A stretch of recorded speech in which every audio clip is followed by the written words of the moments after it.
기억해야 됩니다.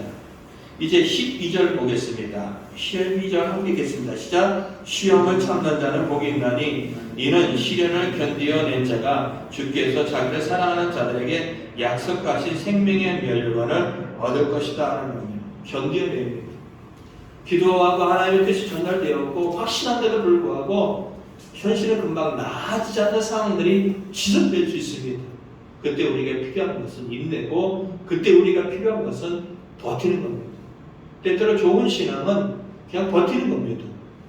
상황이 변하지 않고 상황이 바뀔 것 같지 않은 이런 상황 속에서도 하나님만 바라보며 묵묵히 버티는 거, 그건 좋은 신앙입니다.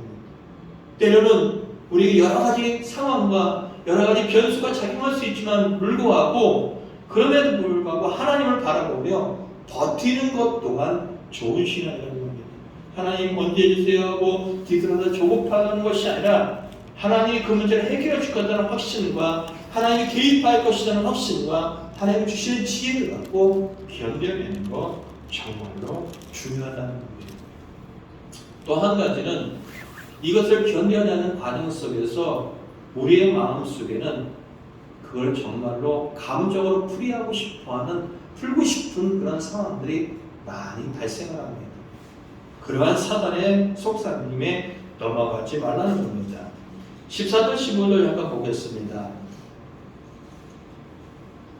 14절 15절 함께 읽겠습니다. 시작. 오직 각 사람이 시험을 받는 것은 자기 욕심에 끌려 미혹됨이니 욕심이 잉태한즉 죄를 낳고 죄가 장성한즉 사망을 낳으리라. 이 시험에 갖고 있는 것 중에서 가장 중요한 요소 중에 한 부분이 뭐냐면은 내 마음대로 하고 싶은 거야.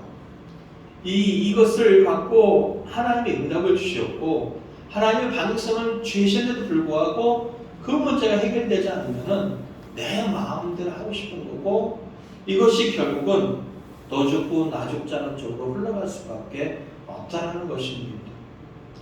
이 창세기 4장 1절부터 8절에 가보면은 우리가 잘 알고 있는 첫사람 아담과 하와의 자녀인 가인과 아벨의 이야기가 나옵니다. 가인과 아벨이 하나님 앞에 나이가 먹어서 일정한 자기 직업을 갖게 되고 그 직업을 가진 소득을 통하여 하나님 앞에 제사를 드리게 됩니다. 제사를 드렸는데 첫째였던 가인의 이 제물을 하나님이 받지 않는 거예요. 그 둘째였던 아벨의 제사를 하나님은 받아주는 거예요. 근데 늘 얘기했지만 여기서 중요한 이야기는 성경은 이렇게 합니다. 가인과 그 제물은, 아벨과 그 제물은 이라는 겁니다. 제물이 문제 있는 게 아니에요. 양을 바쳤고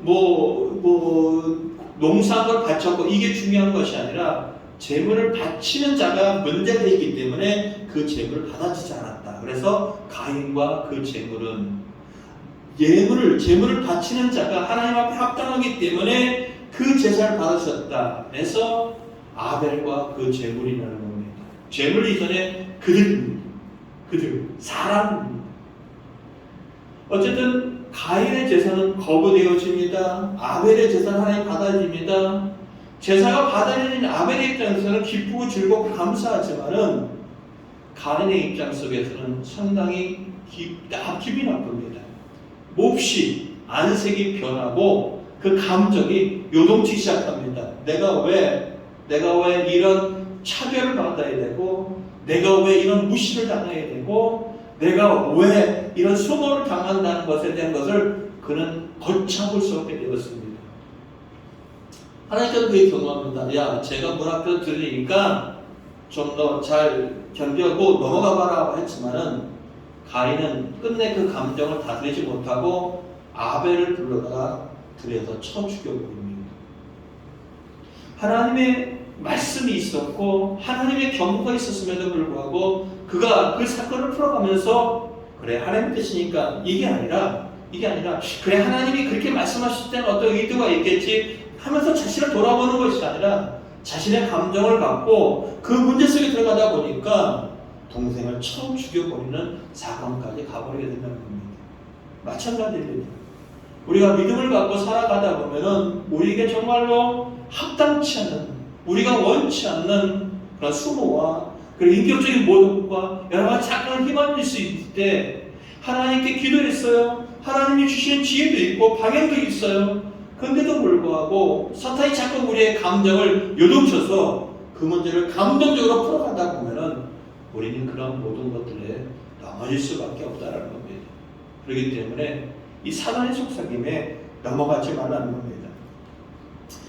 14절 15절도 같은 이야기입니다. 보시면은 20절 21절 읽겠습니다. 야고보서 1장 20절 19절부터 22절까지 읽겠습니다. 시작. 네, 사랑하는 형제들아, 너희가 알지 못하니 사람마다 듣기는 속히 하고 말하기는 더디하며 성내기도 더디하라. 사람이 성내는 것이 하나님의 의를 이루지 못하리라. 그러므로 모든 더러운 것과 넘치는 악을 내버리고 너희 영혼을 능히 받으시 마음에 심어진 말씀으로 온유함을 받으라. 19절을 보세요. 내 사랑하는 형제들아, 너희가 알지어다. 사람마다 듣기는 속히 하고 누구의 말씀이요? 하나님의 말씀이에요. 그리고 그 부분에 대해서 성내는 것, 그리고 자기 감정을 드러내는 것들 더디하라는 겁니다. 자기 감정을 다스리지 못하고 성을 내는 것은 하나님의 뜻을 이루지 못하고 그 문제를 해결하지 못한다는 겁니다. 그러니까 모든 더러운 것과 넘치는 악을 내어버리라라는 겁니다. 그리고 우리의 영혼을 능히 구원할 수 있는 마음의 심겨진 말씀대로 온유함을 받으라는 겁니다. 하나님의 말씀을 앞세우고 그 문제를 잘 넘어가라는 겁니다. 우리의 감정 뒤에 있는 사탄의 속삭임에 넘어가지 말고 그 문제를 잘 넘어가라는 겁니다. 그리고 또 한 가지 우리가 가져야 될 것, 이것을 이제 하나님의 구원 지혜가 있잖아요. 그러면 그것에 대해서 말씀대로 움직이고 행하는 것입니다. 9절부터 11절 읽겠습니다. 함께 읽겠습니다. 시작. 낮은 형제는 자기의 높음을 자랑하고 부한 자는 자기의 낮아짐을 자랑할지니 이는 그가 풀의 꽃과 같이 지나감이라. 해가 돋고 뜨거운 바람이 불며 풀은 말리면 꽃이 떨어져 그 모양의 아름다움이 없어지나니 부한 자도 그 행한 일의 이와 같이 쇠잔하니라 합니다. 낮은 형제가 뭐죠? 가난하고 억압을 당하고 있는 사람입니다. 근데 그것만 바라보지 말고 그것에 얽매이지 말고 그리고 고통스러워하지 말라는 겁니다. 다시 말한다면 지금 현실은 억압을 당하고 있습니다. 지금 현실은 가난합니다. 근데 그 사람은 하나님께 높임을 받은 존재라는 것을 인정하는 거예요. 나는 지금 돈이 없고 나는 가난하고 억압을 당하지만 나는 하나님의 자녀고 하나님의 권세를 가진 자라는 것을 안다고 한다면은 우리는 쉽게 거기에 얽매이지 않을 수 있다는 겁니다. 또한 10절에 보면 부한 자, 그가 많은 것을 가지고 있다고 해서 그것을 갖고 자랑하지 말라는 겁니다. 왜요? 아무리 많은 부를 갖고 있다 할지라도 11절 해가 돋고 뜨거운 바람이 불어 풀을 말리면 꽃이 떨어지지. 다시 말한다면은 팔레스타인의 이 강력한 바람과 뜨거운 햇빛이 정말로 화려한 꽃을 한순간에 말려버린다는 겁니다. 그게 정말로 멋있고 아름다운 것 같은 것들도 한순간에 무너져 내리고 볼품없고 별볼이 없는 것처럼 되어버리니까 그 가지고 있는 부에 대해서 드려 자랑하지도 드러내지도 말라라고 이해하는 겁니다.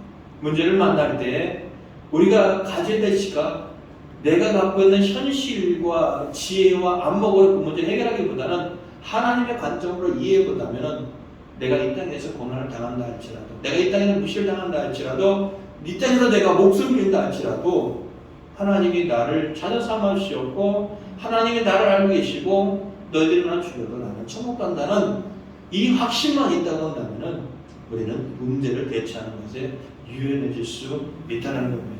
그렇기 때문에 하나님의 관점에서 이해하시고요. 또 아까 제가 좀 잠깐 좀 수도를 바꿨지만 구한 지혜의 말씀대로 살아내야 될 몫이 있다는 겁니다.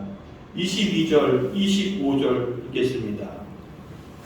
22절부터 25절입니다. 시작. 너희는 말씀을 행하는 자가 되고 듣기만 하여 자신을 속는 자가 되지 말라. 누구든지 말씀을 듣고 행하지 않으면 그는 거울로 자기의 생긴 얼굴을 보는 사람과 같아서 제 자신을 보고 와서 그 모습이 어떠했는지 곧 잊어버리거니와 자유롭게 하는 온전한 율법을 들여다보고 있는 자는 듣고 잊어버리는 자가 아니요 실천하는 자니 이 사람은 그 행하는 일에 복을 받으리라 합니다.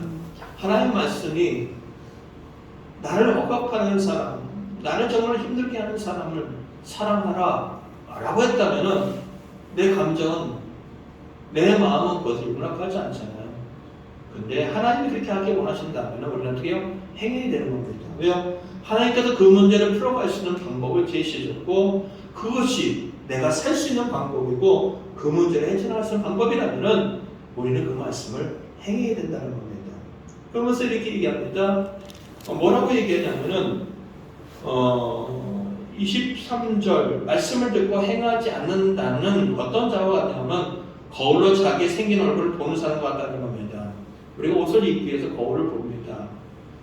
거울을 보면 내 얼굴을 보고 내 옷을 보면서 내 나름대로 생각을 갖습니다. 그러나 거울을 보고 딱 뒤돌아쓰는 순간 우리는 그 모습을 다 어떻게 보지 못하고 잃어버립니다. 똑같은 일이라는 겁니다. 보는 것으로 끝나지 말라는 겁니다. 믿음만 가졌다는 것은, 듣기만 했다는 것은 그렇다는 겁니다. 듣기만 하지 말고 어떻게 해요? 행하라는 겁니다. 행하라는 겁니다. 하나님의 말씀이라면은, 하나님의 뜻이라면은 이것이 나를 살릴 수 있고 내가 믿음을 지킬 수 있는 것이다 생각한다면은 행하는 믿음이 반드시 필요하다는 겁니다. 그리고 또 한 가지 중요한 거, 하나님을 확신하라는 겁니다. 내 현실은 문제예요. 내 현실은 고난이에요. 내 현실은 좌절이에요. 내 현실은 비참해요.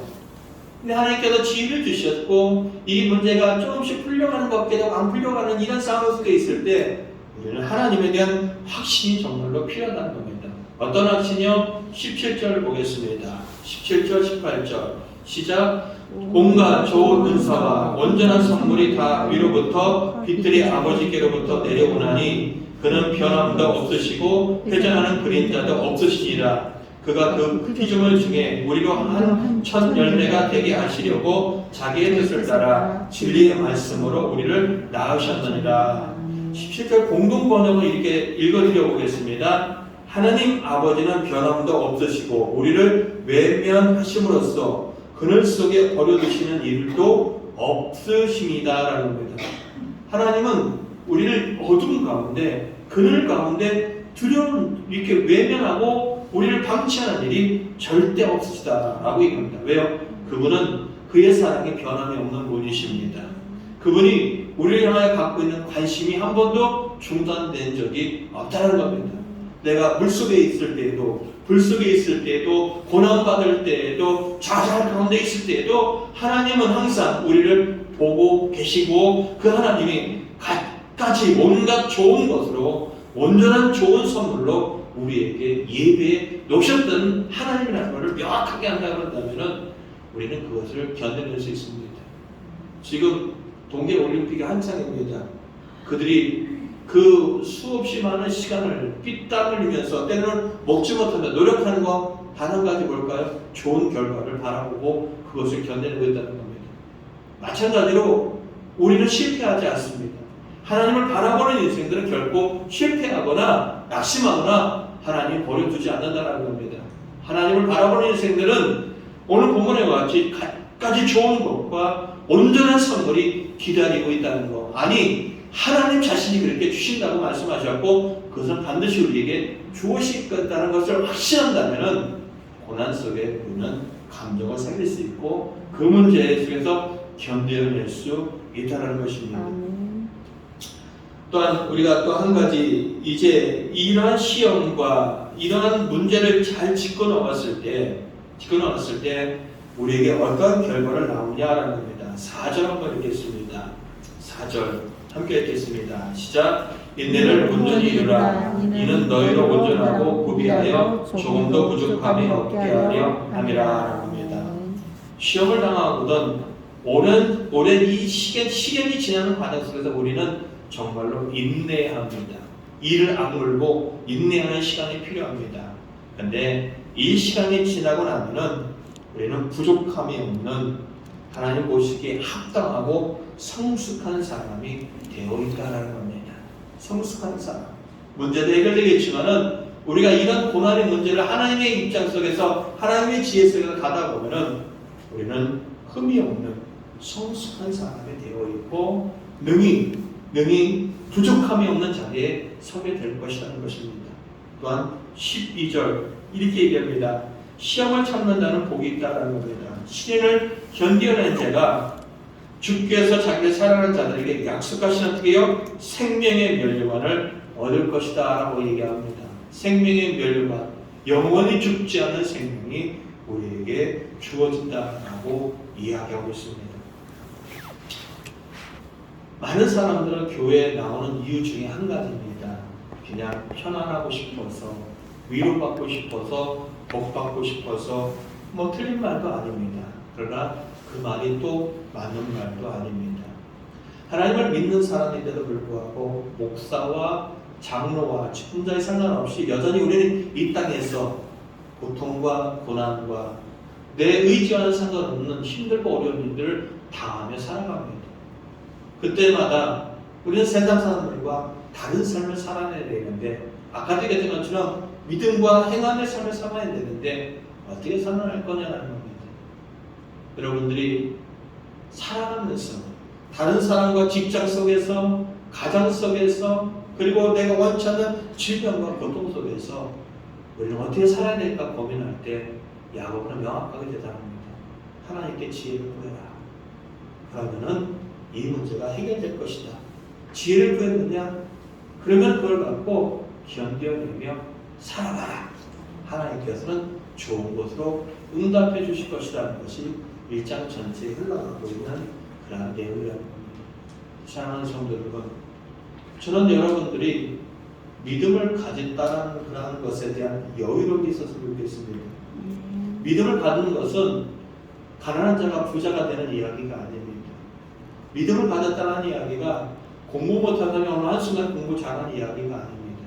그런 얘기가 아니라 믿음을 가졌다는 것은 똑같은 문제를 만났는데도 불구하고 그것을 대하는 태도와 그것을 바라보는 시각이 달라진다는 겁니다. 고통인데 고통으로 안 느낄 수 있어요. 너무 힘들고 좌절스러운데 그에게 좌절되지 않고 힘들지 않을 수 있다는 겁니다.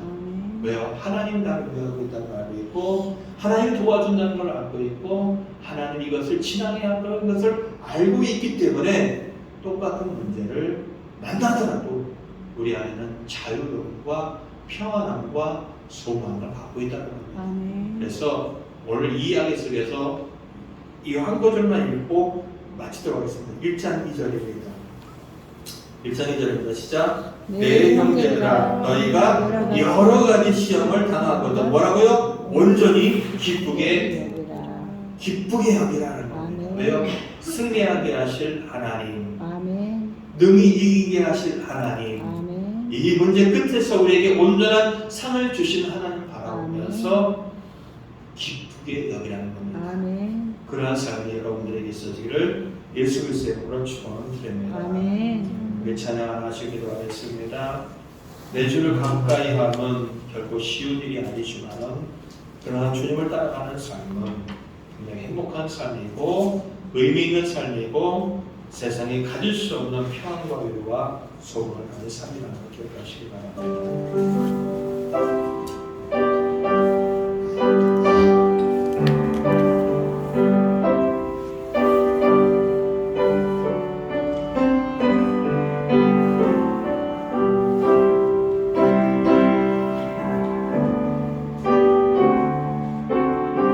내 주를 가까이 하게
있는 상황 속에서 어떠하기를 원합니까? 어떻게 하는 게 가장 좋은 방법입니까?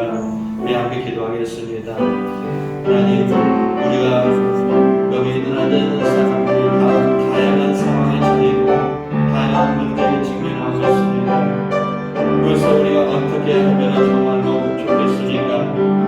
어떻게 하는 것이 하나님의 뜻이고 어떻게 하는 것이 그도 살고 나도 사는 것이겠습니까? 막혀진 관계 속에서 어떻게 살아내야 되고 그리고 이제 아버지 넘을 수 없는 환경 속에서 어떻게 살아야 되고 내가 원치 않는 이 고통과 시험 속에서 어떻게 살아야 되고 그리고 이 영혼의 답답한 문제는 어떻게 살아야 되는 것이 우리 하나님의 뜻입니까? 하나님, 우리 하나님 앞에 지혜를 구합니다. 주님이 말씀하셨습니다. 모든 이에게 구하는 이에게 주신다고 말씀하셨습니다. 우리를 꾸짖지도 않는다고 말씀하셨습니다. 알고 있습니다. 미련하고 지혜롭지 못하는 거 알고 있습니다. 그러기에 하나님 앞에 지혜를 구하오니 여기 있는 모든 사람들에게 합당한 지혜를 주시옵소서. 솔로몬에게 그런 지혜를 주셨던 것처럼 그리고 그 시대마다 하나님을 믿는 사람